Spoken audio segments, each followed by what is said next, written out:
The sound of dirt hitting my father's casket shouldn't have been so loud, but each thud felt like a hammer to my chest, echoing across the cemetery on that bitter November morning. I stood there, numb, as mourners drifted away like autumn leaves, leaving me alone with my thoughts and a fresh mound of earth. My name is Natasha, and I was about to discover that burying my father was only the beginning of my nightmare. We should head back to the house. Emery's voice sliced through my grief. My stepmother stood beside me in her designer black dress, not a tear in sight. I have some matters to discuss with you. I nodded, too exhausted to speak. The last few weeks of Dad's cancer battle had drained everything from me. All I wanted was to curl up in my childhood bedroom and let the memories of him wash over me. The drive home was silent. As we turned onto our street, something caught my eye. A giant red and white sign stabbed into our front lawn. For sale. Contact. Paisley. Black real estate. My stomach dropped. What the hell is that? Emery pulled into the driveway, a slight smile playing at her lips. That's what I needed to discuss with you. I jumped out of the car before it fully stopped. The sign was real, mocking me with its cheerful corporate logo. You're selling our house? Dad's house? My house, Emery corrected, clicking across the driveway in her heels. The estate is mine now. All of it. That's impossible. Dad would never. But he did. She pulled out a document from her purse. New will, signed 3 weeks ago. Everything goes to me. You get 0. I snatched the paper, scanning it frantically. There was Dad's signature, but something felt off. The strokes weren't quite right. You can't do this, I whispered. This is my home. I grew up here, and now you'll grow out of here. Emery's mask finally slipped, revealing the coldness I'd always sensed beneath. I've already called movers.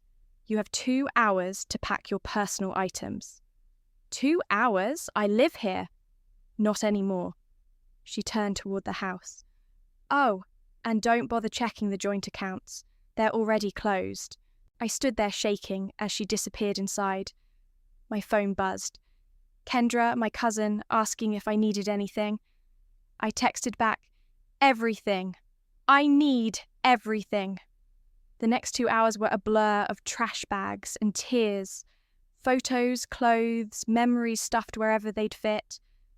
Kendra arrived halfway through, helping me pack while cursing Emery in creative ways. She can't just throw you out, Kendra insisted.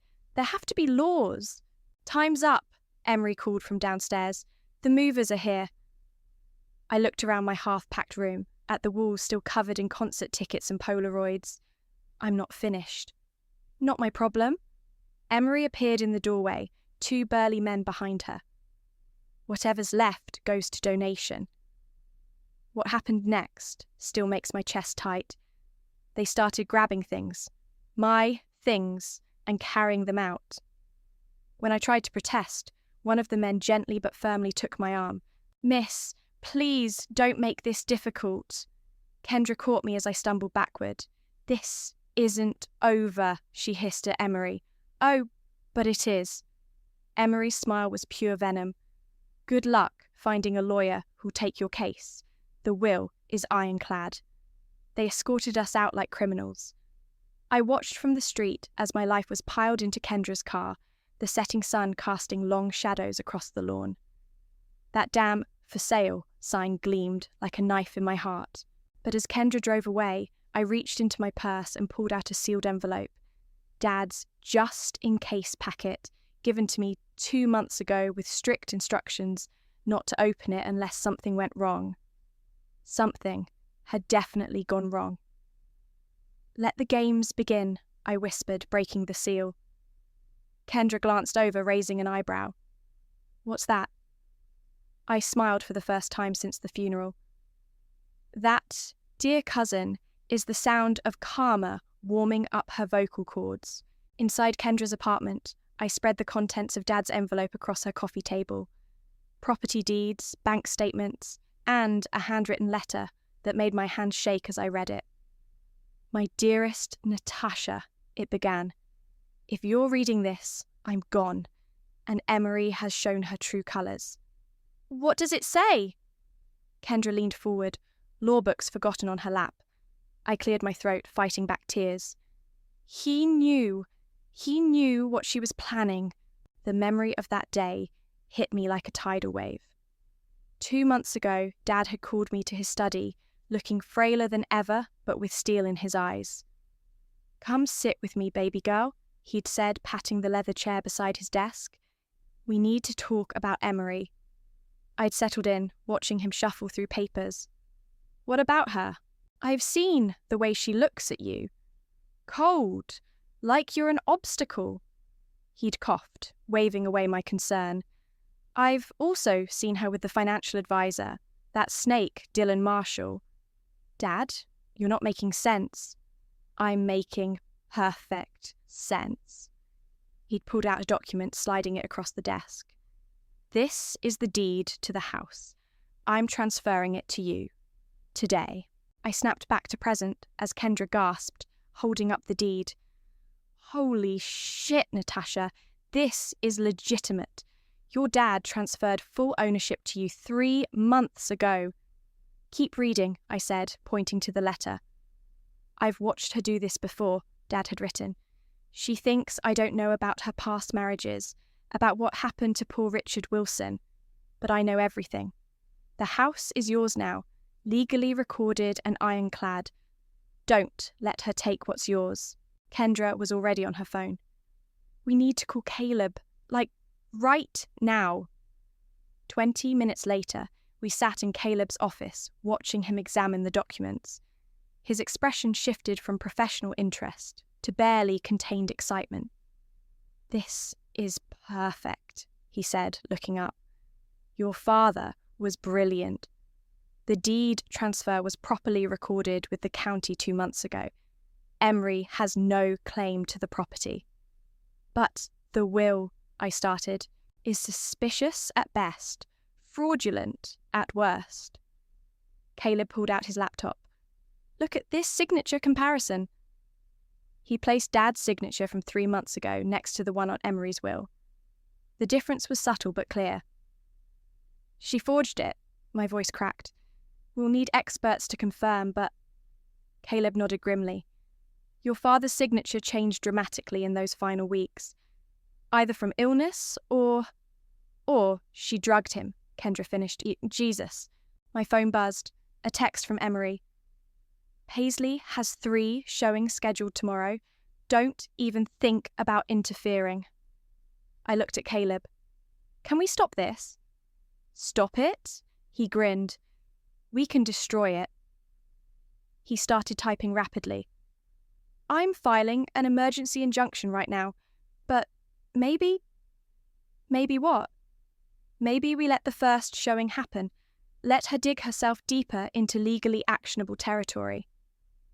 I felt a smile spread across my face. You want to catch her in the act? Exactly. He finished typing with a flourish. And I want witnesses when she realises she's been trying to sell property she doesn't own. I picked up my phone, fingers hovering over the keyboard. Finally, I typed, You might want to hold the champagne, Emery. What now? Kendra asked, squeezing my hand. I thought about Dad's last words in his letter. Remember who you are, Natasha. You're stronger than her darkness. Now, I said, we prepare for war. But first, I turned to Caleb. Tell me everything about Richard Wilson's death. And his daughter Ava. I want to know exactly what kind of monster we're dealing with. Caleb nodded, pulling out another file. You might want to sit down for this. Outside his office window, storm clouds gathered. Appropriate, I thought, because tomorrow Emery's perfect world was going to start raining hell.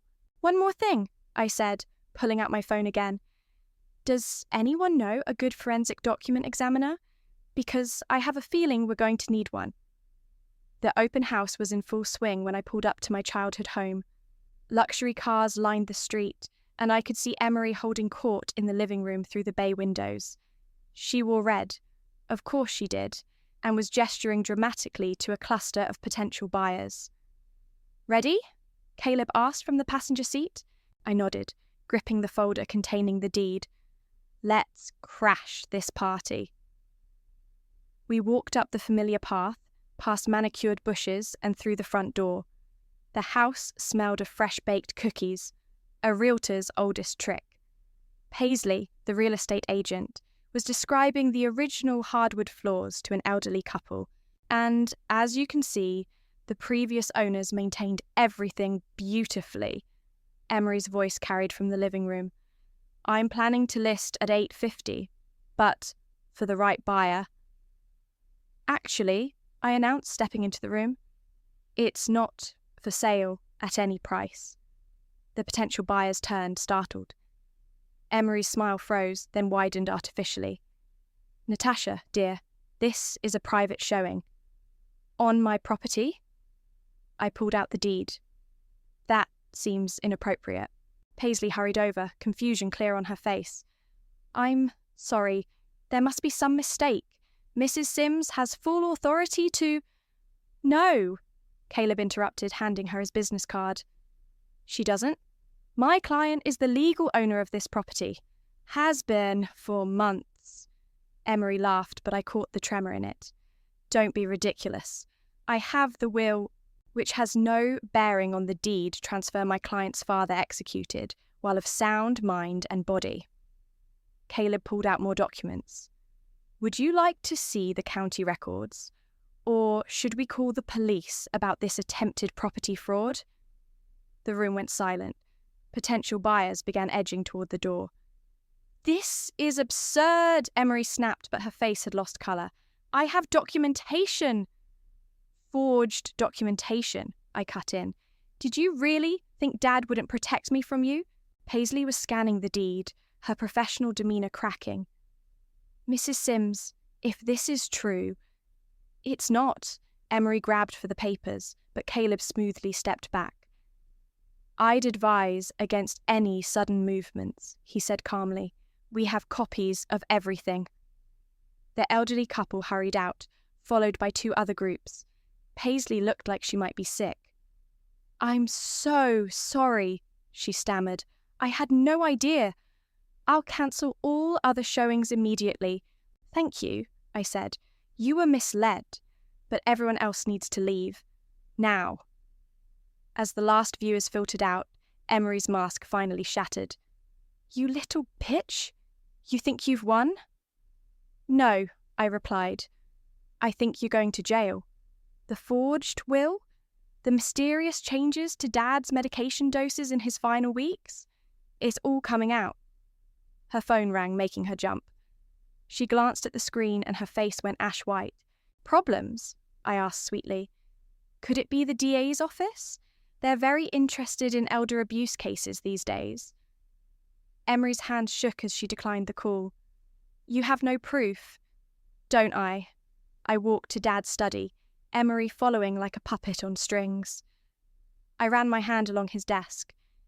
"Did you know he kept cameras in here? Recorded everything during those final weeks when you brought all those documents for him to sign?" She stumbled backward. "You're lying? Want to bet your freedom on that?" Her phone rang again. This time she answered it. I watched her face collapse as she listened. No, that's impossible. Dylan wouldn't." She pressed her hand against the wall for support. "He said what?" I smiled, remembering Caleb's words from yesterday. "Dylan Marshall flipped the moment we showed him evidence of his own complicity. He's singing like a Broadway star." Emery ended the call, staring at me with raw hatred. "This isn't over." "Actually," I said, pointing to the front door where 2 police officers were walking up the path, "I think it is. Dad always said karma comes when you least expect it." As the officers entered, reading Emery her rights, I sat in Dad's old leather chair. A strange peace settled over me, like sunshine after storm clouds. "The house stays in the family," I whispered to his memory. "Just like you wanted." The cafe was quiet for a Thursday afternoon. I stirred my untouched coffee, watching the young woman across from me fidget with her sleeve. Ava Wilson looked nothing like I'd imagined. Small, nervous, with eyes that darted around like she was expecting someone to jump out at her. "Thank you for meeting me," I said softly. "I know this can't be easy." "When your lawyer called," Ava swallowed hard, "I've been waiting 3 years for someone to finally see through Emery's act. Tell me about your father." She pulled out her phone, showing me a photo of a smiling man with kind eyes. "Dad was a lot like yours. Successful, lonely after Mum died, and completely blind to what Emery really was." "What happened?" "The same thing that almost happened to you, except," Ava's voice cracked, "except Dad didn't protect me like yours did." Kendra arrived then, sliding into the booth with her law books. "Sorry I'm late. Did you show her?" Ava nodded and pulled out a folder. "These are copies of everything. Dad's original will, the forged one that appeared after his accident, bank statements showing suspicious transfers." I spread the documents across the table, my hands shaking. The signature differences were identical to what we'd found on Dad's papers. "The stairs," Ava whispered. "They said he fell down the stairs. But Dad never had balance problems before that week." "The week she changed his medication," I guessed. Ava's eyes widened. "How did you—" "Because she did the same thing to my father." I pulled out my own files. "Look at these prescription changes. 3 weeks before he died, suddenly his doses doubled." Kendra leaned forward. "Did your father have security cameras in his study?" "No, but—" Ava dug through her bag. "He wore a fitness watch, the heart rate data from that night. It shows something wasn't right." My phone buzzed. A text from Caleb. "Dylan's official statement is in. You need to see this now." "Come with us," I told Ava. "There's someone you should meet." 20 minutes later, we sat in Caleb's office as he played Dylan's recorded confession. The financial advisor looked terrible, his expensive suit wrinkled, his face haunted. It was always the same pattern, Dylan's voice crackled through the speakers. Find wealthy widowers, manipulate their medications, forge documents. Emery had it down to a science. Richard Wilson was supposed to be her last job, enough money to disappear with. But then she met Thomas. Ava gripped my hand as Dylan detailed everything. The forged signatures, the tampered medications, the offshore accounts where Emery hid her stolen money. "There's more," Caleb said, stopping the recording. "We found 2 other cases, 2 other families." "Other daughters," I whispered. "Other victims," Kendra corrected. "But you're the first one who caught her." My phone rang. An unknown number. When I answered, a woman's voice shook with emotion. "Is this Natasha?" "I'm Margaret, my father. Emery was his 3rd wife." I put the phone on speaker as Margaret told her story. It was like hearing our own lives played back. The same tactics, the same manipulation, the same tragic ending. "We need to go public," Ava said when the call ended. "Stop her from ever doing this again." Caleb nodded. "I've contacted the DA's office, with all of you testifying." "Wait." I pulled up the photo of Dad's study. "Look at this shelf. There's a gap where his journals used to be." "The ones he wrote in every night?" Kendra asked. "Emery must have taken them." I stood up. "They'd have everything, dates, conversations, his suspicions." "The police are searching her apartment tomorrow," Caleb said. "I'll make sure they know what to look for." As we left his office, Ava touched my arm. "Thank you for finishing what we couldn't." I hugged her, this sister in grief I never knew I had. "We're finishing it together." My phone buzzed again. Another text from an unknown number. "You're just like your father, too stubborn to let things go, but I still have cards to play." I showed it to Kendra, who smiled grimly. "Emery doesn't know about Margaret yet, or the journals." "No," I agreed, But she's about to learn that karma has a very long memory. The forensic document examiner adjusted her glasses, pointing to the projected images of Dad's signatures. These variations aren't from illness or fatigue. The pressure points, the hesitation marks, classic signs of forgery. We sat in Caleb's conference room, me, Kendra, Ava, Margaret, and 2 detectives. On the screen, Dad's real signature flowed naturally. The forged one looked similar at first glance, but under magnification, the differences were glaring. And this pattern appears across all 4 cases?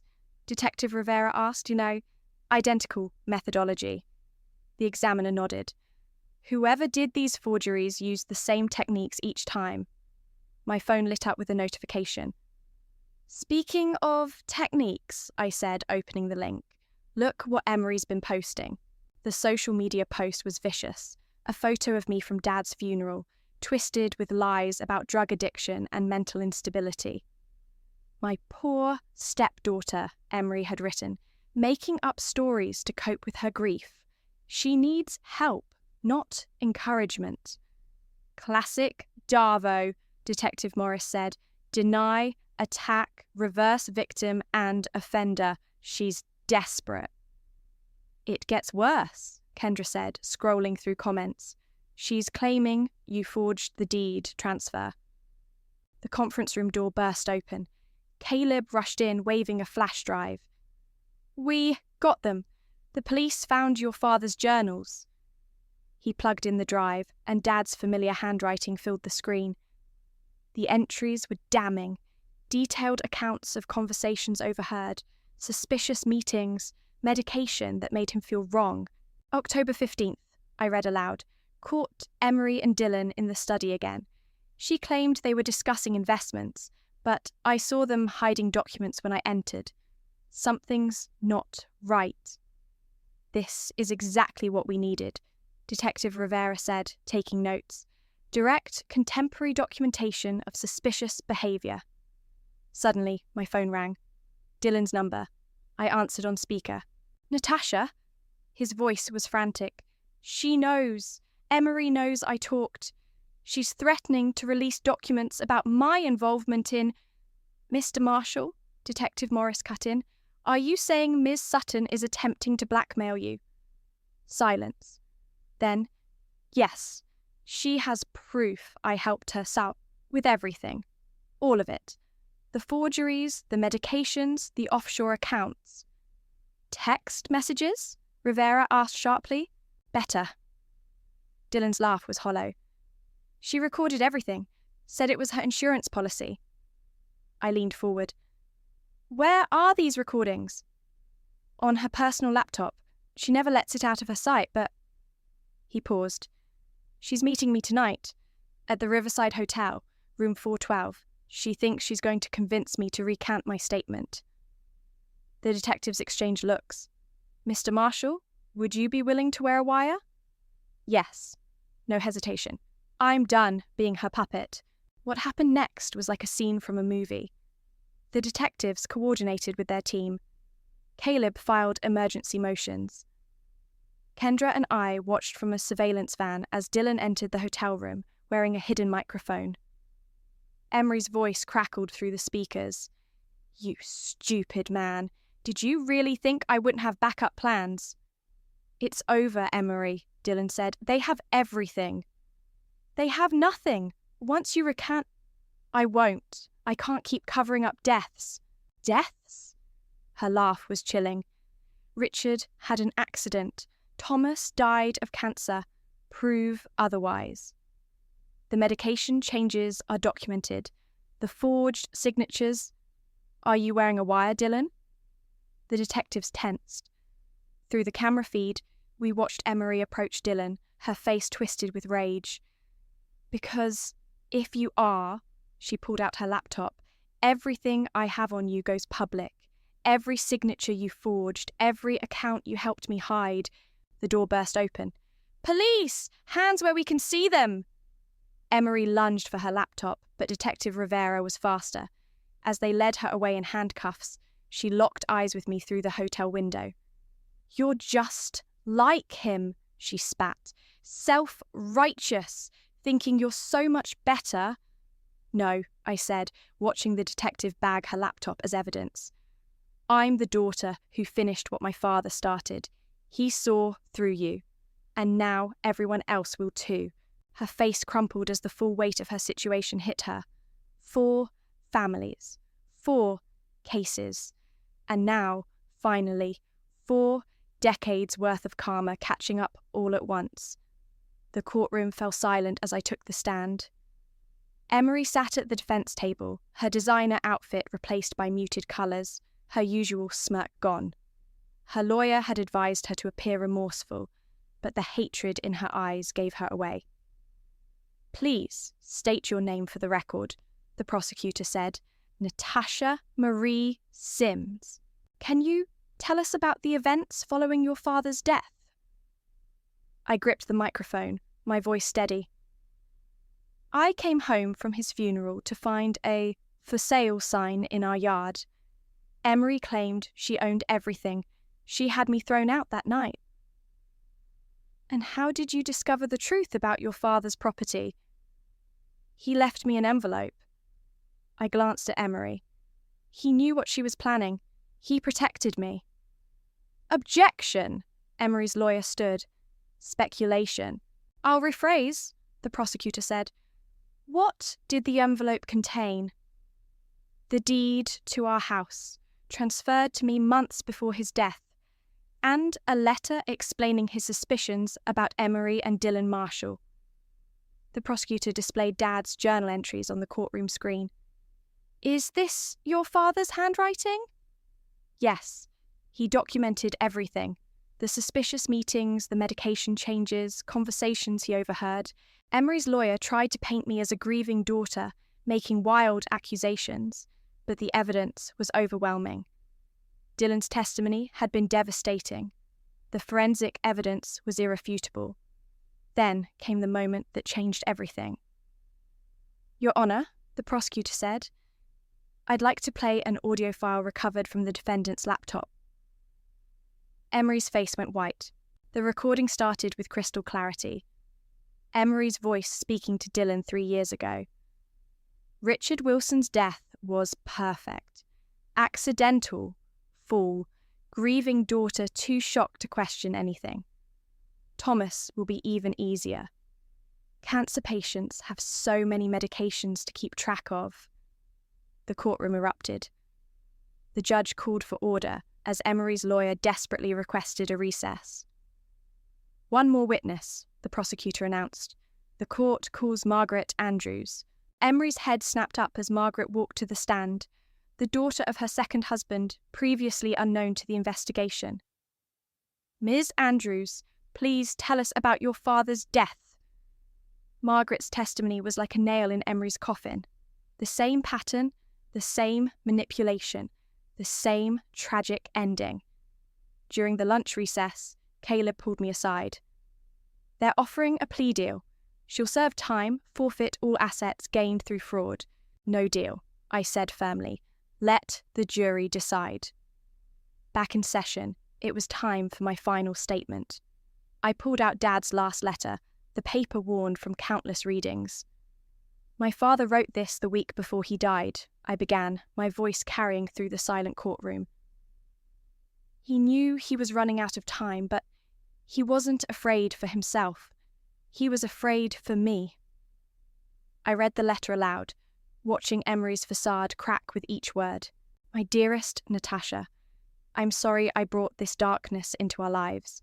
I should have seen through her sooner. But know this, everything I did was to protect you. The house is yours. The truth is yours. And justice will be yours too. Looking directly at Emery, I finished. He was right about everything, including justice. The jury deliberated for less than 2 hours. When they returned, the 4 women stood. On the charges of fraud, forgery, and elder abuse, we find the defendant guilty. I closed my eyes, feeling tears slip down my cheeks. On the charge of conspiracy to commit murder in the death of Richard Wilson, Ava gripped my hand. Guilty. The judge's voice cut through the commotion. The defendant will be remanded into custody pending sentencing. Bailiff, please take her into custody. As they led Emery away, she turned to me one last time. I hope you're happy. You've destroyed everything. No, I replied, watching her being led away. You did that yourself. I just made sure everyone saw who you really are. Outside the courthouse, reporters swarmed us, but Caleb handled the press. I stood with Ava, Margaret, and Kendra, united by a shared journey of loss and vindication. What now? Ava asked softly. I thought about the house, still standing strong despite everything. Now we heal, and we make sure this never happens to another family again. The autumn sun broke through the clouds, warm on my face. Somewhere I knew Dad was smiling. 30 years. Kendra read the headline from her phone. Maximum security. No possibility of parole for 20. We sat in my father's study. Now my study, watching the media frenzy unfold on multiple screens. Every news channel was covering Emery's sentencing. The story had exploded overnight. Black Widow Bride, they called her. Serial predator of grieving families. Look at this, Ava said, turning her laptop toward us. 3 more families have come forward. God, I rubbed my temples. How long had she been doing this? According to the prosecutor's office, at least 15 years. Caleb walked in, carrying a stack of papers. But that's not why I'm here. The trust fund documents finally came through. Trust fund? I hadn't heard anything about this. Your father set it up 6 months before he died. Very carefully hidden from Emery. He handed me the paperwork. He really did think of everything. My hand shook as I read the numbers. This is millions, and that's not all. Caleb pulled out another document. He left instructions about what to do with it. The letter was in Dad's handwriting. This money isn't just for you, baby girl. It's for all the daughters who might face someone like Emery. Start a foundation. Help them fight back. My phone buzzed. A text from Margaret. Turn on Channel 7 now. I grabbed the remote. Dylan Marshall was being interviewed outside the courthouse. I'll spend the rest of my life trying to make amends, he was saying. These families deserved better. That's why I'm turning over everything, all the offshore accounts, all the properties bought with stolen money. More, calmer, Kendra smiled. It never stops giving. A knock at the door interrupted us. Detective Rivera stood there with a small box. Found these in one of Emery's storage units, she said, placing it on the desk. Thought you should have them. Inside were photos. Dozens of them. Me as a baby, with Mom. Dad teaching me to ride a bike. Family vacations, birthdays, graduations. Memories Emery had tried to erase.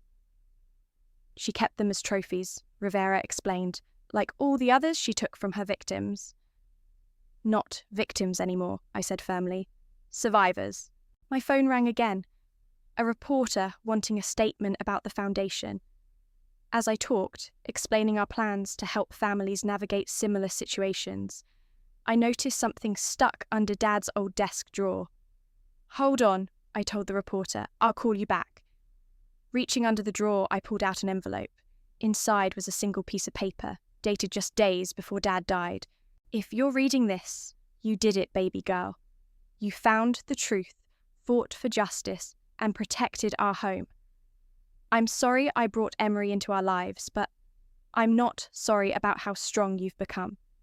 Remember, the house isn't just walls and floors. It's memories, love, and now, victory. Kendra hugged me as I wiped away tears. He'd be so proud of you. Of all of us, I corrected, looking at the group that had become my extended family. We did this together. The doorbell rang. Paisley, the real estate agent, stood there looking nervous. "I know this is awkward," she began, "but I wanted to apologize again. And, well, when you're ready to sell—" "I'm not selling," I interrupted, "ever, but I am converting part of it." "Converting?" I smiled, thinking of the plans I'd drawn up. The East Wing is becoming the headquarters of the Thomas Sims Foundation for Family Justice. We're going to help other families fight back against predators like Emery. Later that evening, after everyone left, I walked through the house. My house. Every room held memories, good and bad, but now they also held promise. My phone buzzed one last time. A message from an unknown number. "Thank you for exposing her. My father was one of her first. I never had proof until now." I sat in Dad's chair, feeling its familiar comfort, and began to type. "Tell me your story. We're here to help." Outside, the for sale sign was gone, replaced by a small garden memorial. The plaque read simply, "Justice grows here." "We did it, Dad," I whispered to the quiet room. "We really did it." The autumn breeze rustled through the garden as I unlocked the front door, balancing coffee and case files. The house smelled like fresh paint. We'd just finished converting the East Wing into the Foundation's offices. "Morning," Kendra called from the conference room, surrounded by papers. "The Wilson case files are ready for review." "Any red flags?" I set down the coffee, picking up the top folder. "Same pattern we've seen before. Wealthy widower, sudden marriage, mysterious medication changes." She pointed to a highlighted section. "The daughter called our hotline yesterday. The foundation had already helped 3 families stop predatory marriages before they turned deadly. Dad would have loved seeing his study transformed into a command center for justice." My phone buzzed. A text from Ava. "Turn on the news." The TV showed Emery being led into a new courthouse. "Breaking news. Convicted Black Widow bride Emery Sutton faces additional charges as 5 more families come forward. They found her first husband," Margaret explained, walking in with more files. "The one everyone thought died of natural causes in his sleep." "Nothing natural about insulin overdoses," Detective Rivera added, following her in. "The exhumation proved it." I touched Dad's photo on my desk. "She'll never hurt another family." "Speaking of families," Kendra nodded toward the window. A woman stood in our garden, studying the memorial plaque. I recognized her from the photos in our latest case file. "Sarah," I called, walking out to meet her. "I'm Natasha." She turned, eyes wet. "I almost didn't come. Thought maybe I was being paranoid about my dad's new girlfriend, but then I saw your Reddit post. The one about my stepmother trying to steal everything. The details matched exactly. The medication changes, the mysterious meetings, the rushed marriage plans." She hugged herself. "Dad's not thinking clearly anymore." "Come inside," I said. "We'll help you protect him." In the conference room, our team sprang into action. Kendra outlined legal strategies, while Margaret shared warning signs she'd missed with her own father. Detective Rivera explained how to document suspicious behavior. "You're not alone anymore," I told Sarah. "That's what this place is for." My phone lit up with a notification, another comment on my Reddit post. "Your story saved my father's life. We confronted his fiancée with the warning signs you listed. She disappeared the next day, along with his emergency credit card. Thank you." "Another one," Kendra smiled. "That's 13 families we've helped through that post alone." Sarah wiped her eyes. "I can't believe there are so many others." "There were," I corrected, "but now we're stopping them. Together." The doorbell rang. Dylan Marshall stood there, looking uncomfortable in his prison uniform, flanked by guards. "The DA approved his supervised visit," Detective Rivera explained. "He's here to turn over more evidence." Dylan placed a hard drive on the conference table. "Account numbers, offshore holdings, names of accomplices. Everything I know about others like Emery. Why help now? Sarah asked sharply. Because karma isn't just punishment, he said quietly. It's also the chance to make things right. After he left, I walked through the house, past the new offices where volunteers answered hotline calls, past the support group meeting in the living room, past the wall of photos showing all the families we'd helped. In Dad's study, now my office, the afternoon sun streamed through the windows. His journals sat on the shelf, no longer evidence but testament. His last letter hung framed on the wall. Start a foundation, help them fight back. Sarah appeared in the doorway. Thank you for everything. Thank my dad, I said. He taught me that love means protecting people, even after you're gone. My phone buzzed one final time, a message from Caleb. Judge approved the class action lawsuit. All of Emery's victims' families will get restitution. I smiled, touching Dad's photo. Justice isn't just about punishment. It's about healing, about turning pain into purpose. Outside, more cars pulled up. New families seeking help, bringing stories, seeking hope. The garden memorial caught the sunlight, its message clear. Justice grows here. Ready for the next case? Kendra asked. I nodded, picking up a fresh folder. Always. It's what Dad would have wanted. In the quiet moment before we began, I swear I felt him there. In the strength of the house he protected, in the legacy of justice he inspired, in the healing that grew from his final gift of truth.